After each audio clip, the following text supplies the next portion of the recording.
พี่น้องครับล่าสุดครับพี่น้องล่าสุดนาฬิกาข่อยหายครับพี่น้องนาฬิกาหาย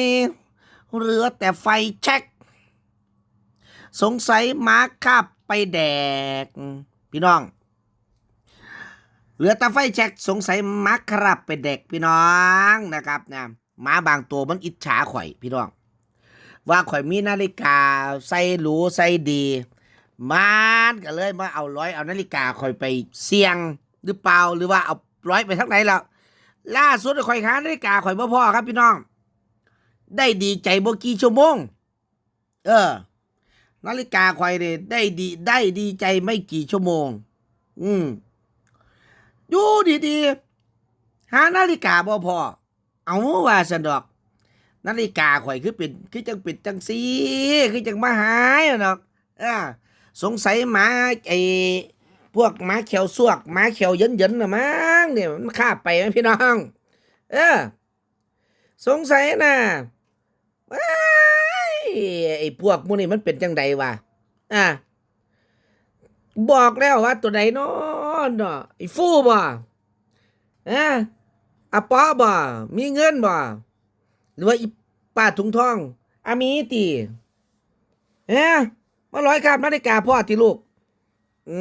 หรือว่าถุงน้ำโชคดีโอ้ยเนาะคือมาร้อยคาบนาฬิกาพ่อเนาะตัวใดเนาะหรือว่าขนุนเนาะหรือว่าอีแขวซวกนั้นมันเป็นหมาจรจัดพี่น้อง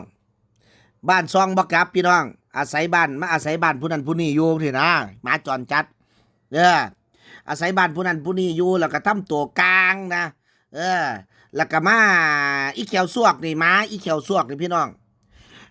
ไอตัวนี้เนี่ยมันจะชอบมาแบบว่ามาเลี้ยงลูกอีขนุนนะมันมักมาเลี้ยงลูกอีขนุนพี่น้องมันคิดว่าลูกอีขนุนเป็นลูกมันหวงกลางหวงกลางแล้วก็อิจฉาสอนแต่แนวบ่ดีให้กับไอ้ลูกอีขนุนพี่น้องอีขนุนก็บ่ใครมีเวลาหรอกอีขนุนก็ติดแต่ผู้เบาอีขนุนก็ติดแต่ผู้เบาเล่นหน้าเล่นหลังเห็นผู้เบามากองดากกองก้นใส่เขาแทะบ่มีเวลาเบิ่งลูกก็เลยฝากลูกไว้ดิอีขนุนเลยฝากลูกไว้กับอีเขียวซวกกันหลงตัวเองว่าเป็นลูกเจ้าของบัดนี้เนี่ยโอ้ยกันเลี้ยงอย่างดีล่าสุดก็เลยนะล่าสุดก็เลยยังมาหลอยนาฬิกาข่อยบ่ข่อยว่าข่อยสิเอาให้เด็กๆแสบๆข่อยใส่อยู่พอเท่ๆเลยนะมาเอานาฬิกาข่อยไปเสยนาฬิกาข่อยไปเสี่ยงงวดนั่นกับ iPad ข่อยงวดนั่นกับ iPad ข่อยเอาจักไปใส่หายไปเลยนะนั่นแหละพี่น้องอีแขวซวกมันอยากได้ลูกอีขนุน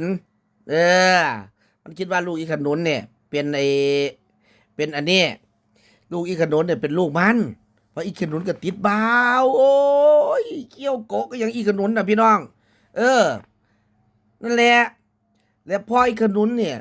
ผัวอีขนุนเนี่ยผัวเก่าอีขนุนเนี่ยพี่น้องกะไปทางอื่นแล้วไปได้ดิบได้ดีทางอื่นแล้วผัวเก่าอีขนุนเนี่ยนะบัดนี้อีขนุนมันก็มาติดผัวใหม่เด้อบัดนี้เนี่ยติดผู้บ่าวใหม่มันก็เลยบ่ใครสนใจลุมก็เลยให้อีแขวซวกมาเบิ่งอีแขวซวกก็แล่นไปแล่นมาอยู่นั่นล่ะก็หลงคิดว่าว่าแสบๆมีหูแน่อีกาแฟโกโก้แน่อีลายเสือแน่อีลาเต้นะอีอย่างนี้ล่ะสละชานมชาไทยเป็นสันนะพี่น้องมันก็อันนี้นะมันก็มาดูแลนะสุดท้ายสงสัยอะไรอีแขวซวกนะมาร้อยคาบนาฬิกาข่อยอยู่นี่พี่น้องเนี่ยข่อยก็เล่นเลยแบบว่านาฬิกาฉันหายเหลือแต่ไฟแช็กสงสัยหมาคาบไปเด็ก สงสัยหมาคาบไปซ่อนไว้นะครับนะโอ้หมาเขียวซวกหมาเขียวเยินๆเนาะ มันก็นิสัยบ่ดีอีหลีนะโอ้ยมาหาคาบนาฬิกากูไป เออ อยู่ใกล้ๆเด้กูสิเอายางดีดแตรดมึงอีแขวซวกนะหมายถึงหมานะครับ มันซื้อแขวซวกพี่น้อง เออ มือบ่มาดอก แต่ว่ามันเป็นหมาที่ไอเขาเอิ้นว่าหมาพเนจรหมาจรจัดพี่น้องมันเคยมีบ้านนะมีบ้านแล้วประเทศนี้มันบ่ถือกันครับไอ้นี่มันบ่ถือกันกับคนอื่นนะอีแขวซวกเนี่ยมันสิเป็นพี่ของอีขนุนอยู่ดอกนะแล้วมันก็บ่ถือกับคนอื่นรอบข้างรอบแอวมันล่ะมันอยู่บ้านมันน่ะ มันก็เลยย้ายมาอยู่อีกเมืองนึงพากันย้ายมาสุดท้ายก็เลยย้ายไปย้ายมาเลยมันได้มาอยู่กับข่อยนี่ละอีขนุนน่ะก็มีแขวซวกกับพี่น้องสุดท้ายข่อยก็ได้ดูแลเพราะว่าข่อยมีเงินถุงเงินถังนะ ข่อยมีเงินถุงเงินถังข่อยเลยได้ดูแลเอออีแขวซวกนี่ก็เริ่มเสียเนี่ยเด้เริ่มสิมีลูกอีกแล้วอีแขวซวกเนี่ยว่ายังอยากได้ลูกผู้อื่นอยู่ป่ะอยู่กับลูกคนอื่นมันได้กินอิ่มเนาะแม่นบ่ล่ะอยู่กับลูกอีขนุนได้กินอิ่มเนี่ยเพราะว่าผมต้องเอาเขาไปให้อีลูกอีขนุนน่ะก็ต้องเอาเขาไปเพื่อมันอีกมันก็ได้กินอิ่มหนำสำราญนะอ้วนตุปูขึ้นอีกอีแขวซวกกันนะส่วนอีขนุนเนี่ยบ่ต้องไปสนใจมันดอกพี่น้องแล่นน้ำหำนะครับนะต้อนนะแวนน้ำขรุ่ยนะแล่นน้ำขรุ่ยนั่นแหละแล่นไปเรื่อยมักปองใดก็ไปนะ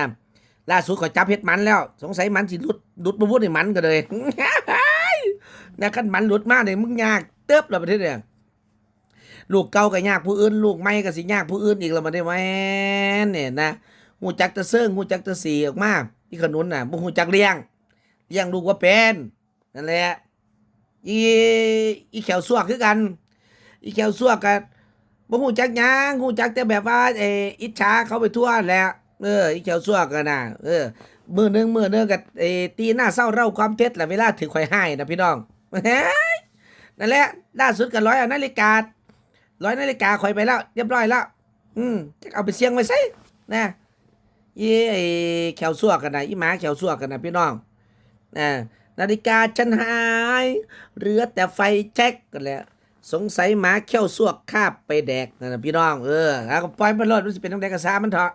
นะนิสัยสอดอมเป็นตั้งแต่ก็คือเก่าแล้วมันเป็นหมาจรจัด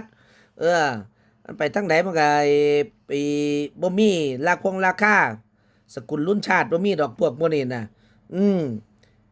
เพราะว่าเป็นหยังมันเป็นหมาไอ้นี่เป็นหมาจรเป็นหมาขี้เหี้ยนมันบ่คือพวกมื้อนี้ดอกพวกบ่เฮ็ดเพาะพวกอีป้าทุ่งท่องพวกมีเงินอัฟฟูได้ว่ากับคุณนายหมีคักได้เสมอเนี่ยนั่นแหละครับพี่น้องตามนั้นแหละมาเว้าสู่กันฟังซื่อๆว่านาฬิกาข่อยหายเหลือแต่ไฟแช็กสงสัยหมาเขียวซวกคาบไปแดกนะเนาะตามนั้น